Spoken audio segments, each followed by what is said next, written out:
Yeah, I went in Come and Go today, you guys. And I always go and Come and Go. I buy their gas, and half of the time, if they got hash browns, I might buy a hash brown. But today, I went in there to purchase a hash brown, and the manager, Anna, refused my service that's over the kitchen. Now, I remind you on Tuesday, today is Wednesday, remind you that I went in there to purchase a hash brown, and it said 7:16. Now it's 8:45. So I asked the lady that was working back there, and I asked her, "Can I have a hash brown, a fresh one?" And she was making it. So then, now this ain't the first time that I done went in there that they had expired food.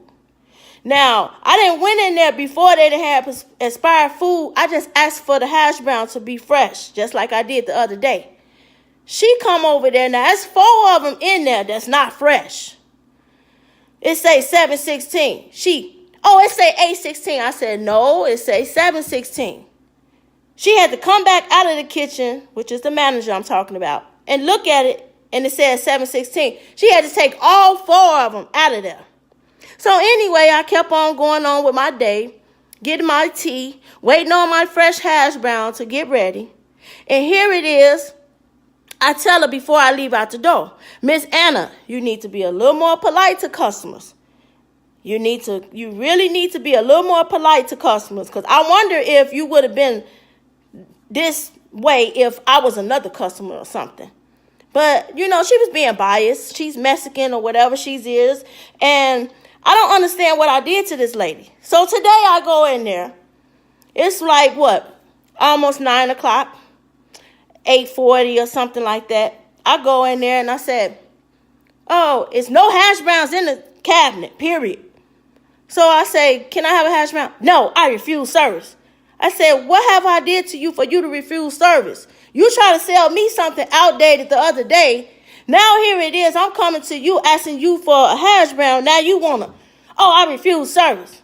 So I said, "Why are you refusing service?" "Oh, well, go talk to Katie about it." Now, Katie is the GM. So I go outside. I look for Katie. Talk to Katie, walking in. I'm like, "Katie, she told me to talk to you. She refused my services." I said, "Now I come and go to buy something almost every time or every day. I come here to get gas, or I come here to buy tea, or I come here to buy a hash brown, or whatever it is. I bring my kids there to get different things or what have you." Now, remind you, she like, "Oh, she can refuse service." I said, "Well, what did I do to her to refuse service? Like, I seen you previously before take food out that was outdated." I said, "First of all, that's a lie. I do not touch that cabinet or take any food out of there. Whatever is in there stays in there." Now, I done seen a whole bunch of outdated food, but I refuse to say anything because that's their job. "Oh, well, I find it that it's not your job to take food out of there." I said, "First of all, why would I even waste my time taking food out of there? Second of all, what have I did to you or her to refuse my service or what have you?" I said, "You know what? Is this somebody that's over y'all or corporate or somebody else that I can go to talk to? Because evidently you're not using good judgment, because it's no reason to refuse my service. I have not been disrespectful. I have not been belligerent. I have not did anything to neither one of y'all. So my thing is, why? Why?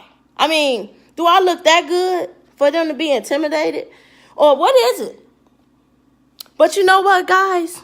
Come and Go, the 806 store, they need some attention.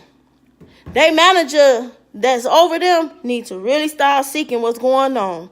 Because these managers at these Come and Goes be very rude.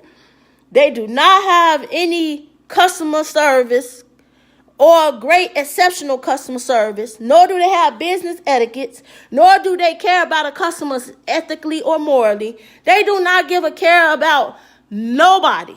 I don't even think they care about themselves. Then now you want to sit up here and then go to somebody else that worked there and say, "Oh, I'm not going to hold this against you." How you going to hold something against somebody else that worked there when they don't even have nothing to do with it? That's the crazy part about this. So that's how you know this is personal.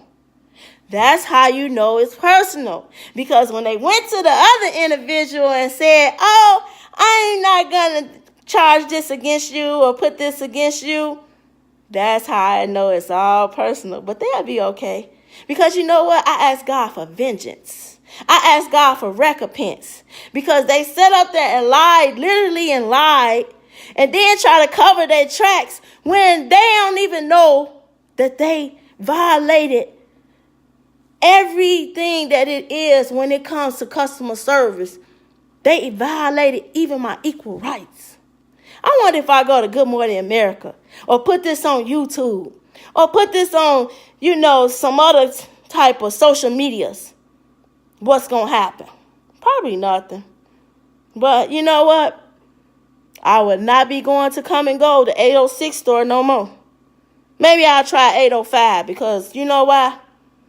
I still could get some gas and I might get an even fresher hash brown if I come over there. Go over there to that one. They might treat me a little bit better, but 806 on Bison Drive in Williston, North Dakota, man, I wouldn't even waste my time going there. Well, you guys, have a blessed day and know that God is at hand with this situation. How you gonna refuse my service? Refuse what service? A hash brown? Woo! You got time enough to refuse a hash brown service.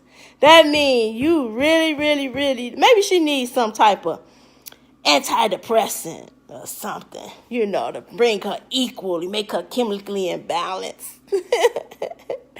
But, like I said, with God, all things are possible, and he will know about this, and he did see everything.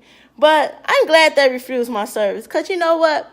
The Holy Spirit just showed me that they're not worthy of your purchase. They're not worthy of you coming to that store. So take your business somewhere else, Misha.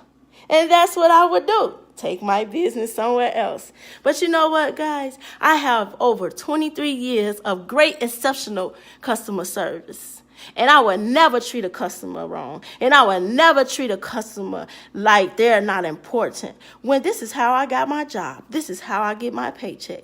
But guess what? Like I said, with God, all things are possible. And he will know about this in my prayer today.